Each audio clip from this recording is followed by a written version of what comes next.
La sourate Al-Hadid, connue sous le nom de Le Fer, est la 57e sourate du Saint-Coran. Elle a été révélée à Médine et aborde des thématiques sur la foi, le pouvoir de Dieu et l'importance de la solidarité entre les croyants.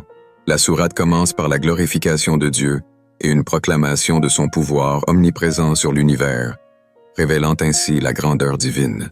Dans cette sourate, le fer est mentionné comme un symbole de force et d'utilité. Il souligne l'importance de se servir de cette force pour des causes nobles et justes. Le fer, tout comme la foi, est un outil puissant qui peut être utilisé pour le bien ou le mal. Cette métaphore rappelle aux croyants l'importance de leur force intérieure et de l'engagement envers la justice. Une autre thématique majeure dévoilée dans cette sourate est la richesse matérielle et l'importance de dépenser dans le chemin de Dieu.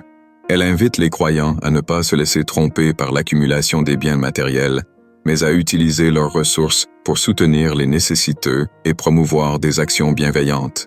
C'est un appel à la charité et à la solidarité qui renforce la communauté. Les versets de la sourate exhortent également les croyants à persévérer face aux épreuves et à rester unis dans leur foi. La communauté est encouragée à s'entraider dans les moments de difficulté, créant ainsi des liens solides basés sur la foi et l'amour. L'importance de se tourner vers Dieu dans les moments de doute est soulignée, en rappelant que la victoire appartient à ceux qui s'accrochent fermement à la foi. Al-Hadid se termine par un appel à la réflexion. Les croyants sont invités à méditer sur les signes et les merveilles de la création, ainsi qu'à reconnaître la fragilité de la vie matérielle par rapport à la grandeur de la vie spirituelle. Cette sourate sert de guide pour naviguer dans les défis de la vie quotidienne tout en maintenant une perspective spirituelle.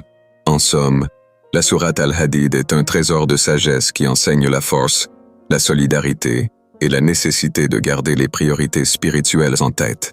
Elle encourage une vie de dévotion, d'entraide et de conscience des bénédictions divines, établissant un cadre pour une existence enrichissante tant sur le plan matériel que spirituel.